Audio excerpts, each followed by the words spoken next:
Kids see the world a little differently than adults do. Their little brains haven't quite been conditioned to really deal with the harsh realities of the world around them, and if their guardians are doing a decent job, they haven't had to face any of these harsh realities head on.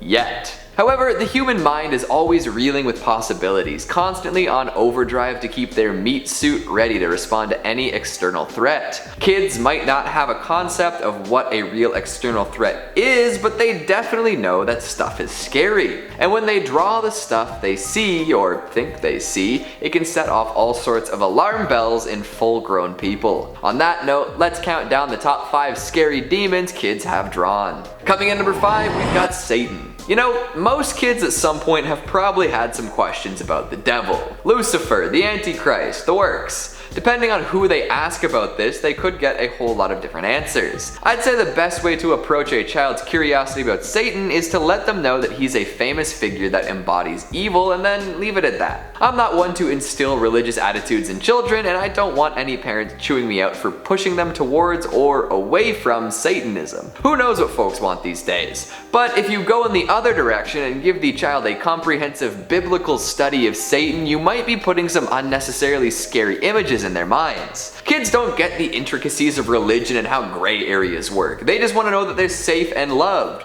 So by painting a vivid picture of a fallen angel, you might just give a child a complex. Like this kid right here, who drew a horrifying charcoal style rendering of Satan when they were just 8 years old. Look at the details they included, from the spindly limbs to the horrible horns to a literal pitchfork. An 8-year-old probably doesn't have such a detailed image of a demon in their mind unless somebody really wanted to put the fear of God in them. And these drawings, they're not the worst part. See the text? It's in Finnish, but it reads, "They live inside of you. You surrender to them with pleasure. They are Satan, but that is wrong." Like, what? Whose kid is writing this? Did they learn it from a demon themselves? I'd be watching my back each and every day if this was something I discovered in my kid's notebook. Holy smokes. At that point, there isn't much left to do but pick a side. Are you going to be a holy roller and start praying for their future, or side with Satan and begin the process of converting to Satanism? Because at that point, there's no way you're staying neutral. Coming in at number 4, the Slender Squad. What's worse than Slender Man? I'll give you a second to ponder that. The answer is 3. 3 Slender Men, all in different shapes and sizes, likely with assorted terrible abilities and methods of killing you. Now picture all of that, but only your kid can see them.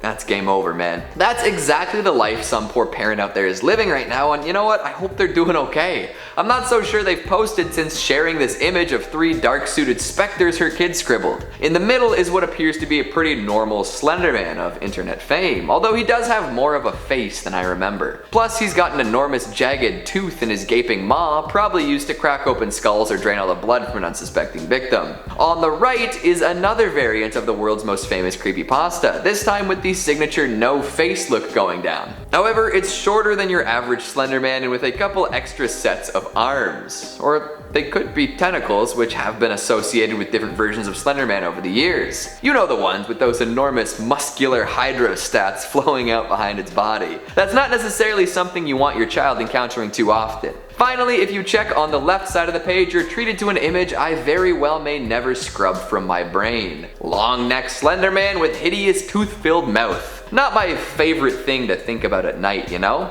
This one gives me horrible Lovecraftian vibes, with the potential ability to extend that neck even further, curving around corners, into holes in the ground, or even through open bedroom windows. Oof. Now that I've described the hideous abominations, I will also remind you that Slender Man tends to lurk in the darkness, slowly driving those he chooses insane. Their tech is messed with, their memories are unreliable, their emotions become unstable. Then, he gets ya. And now there's 3 of them. Best of luck to all involved. Goodness gracious. Coming in number 3, we've got a killer chicken. Unless you've been a lifelong vegan, you're probably in trouble with this one. We've seen plenty of goofy renditions of winged food in the past, from Poultrygeist to Thanksgiving to Blood Freak. But when a kid starts seeing stuff like that without being exposed to schlocky R-rated B movies, you have to wonder where that idea came from. Either they could probably use a little bit of therapy, or they actually ran into something that takes the form of a chicken and wields an axe. I'll take option 1, Alex. There are a lot of questions that get brought up when looking at this surreal piece of children's art. Who let the chicken get a hold of an axe? How did it learn to wield it so effectively? Would local law enforcement get involved? Will the chicken kill again? When will the chicken kill again? These are all great questions to ask the child who drew the picture, followed by, are you okay? Did the chicken hurt you? The sheer strength of this bird is impressive, able to cleave a pilgrim in half with a single stroke. Or maybe we missed all of the hacking and slashing required to turn one human body into 2 pieces. A terrifying image either way. Now, are we thinking this chicken eats people as revenge, or does it just leave all the evidence behind for more folks to stumble upon? Coming in at number 2, one bloody friend. Imaginary friends often present themselves as lovely, fun-time companions for kids everywhere. Unfortunately, due to their usually invisible nature, it's hard to really gauge if your kid has an innocent playtime pal or a bloodthirsty demon masquerading as a figment of their imagination. Oh. A classic horror trope is to get a child to draw a picture of what they see or have seen, usually resulting in some fiendish figure floating in the background. At that point, the parents call in an exorcist or chuckle and write it off as imagination's gone wild. For whatever reason, there isn't much of a middle ground between ignoring it and going full nuclear, but hey. In this case, we can very plainly see one of the most upsetting combinations of features a child could draw. The figure is tall enough to tower over the child in question, or maybe it's floating. I don't see any legs beneath that ragged skirt. The ghostly apparition seems to be transparent, as in you can see right through it. Plus it has ghastly red eyes and smears of red all over, including on its mouth and where its hand should be. Is this thing missing a hand? Does that bloody mouth imply that it gnawed it off? This is seriously a drawing straight out of a horror movie. I wouldn't be surprised if within the next decade a major motion picture is released featuring this exact specter. The kid either witnessed something terrible, ventured into a haunted place without knowing, or has psychic powers beyond their years. Regardless of the backstory, it's time to do something about this demonic pal. And finally at number 1, you can't see it. Now here's a classic scary story stinger. The trope of a kid seeing something that nobody else can. You know, like, hey dad, who's that sleeping on mom's side of the bed? And mom's out on a business trip. Or hey mom, Mr. Jingles told me to come play downstairs in the cellar today. It was lots of fun. And it's like, you were home alone. What do you mean Mr. Jingles called you down there?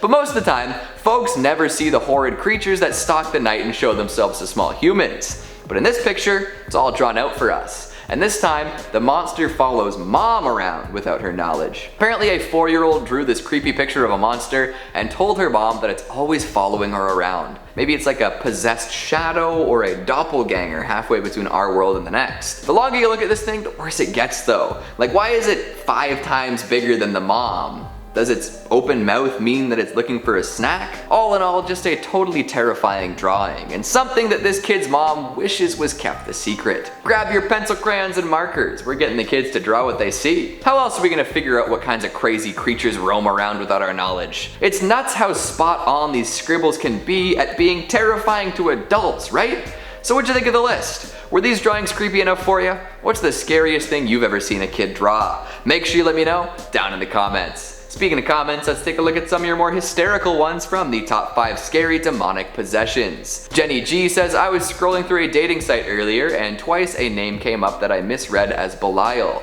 I skipped them both just to be on the safe side. Were you scrolling or swiping? Also, good call with Belial. The last thing anybody needs is a date with a basket case. RJ Alert says, becoming possessed by the stuff you own and always wanting more even at others' expense is the scariest case of possession I know about. Are we talking about hoarding or the constant need for consumption driven by late-stage capitalism? Megan Stewart says, Keegan, when will you be back in the studio? And when will you and Lucy collab again? Love the contents. Well, you're in luck. Literally right now. As for the Lucy collab, we'll have to see if she's willing to be in the same room as me for any extended period of time. Wharfrat says, I knew a guy whose car was repossessed. That wasn't scary, just sad.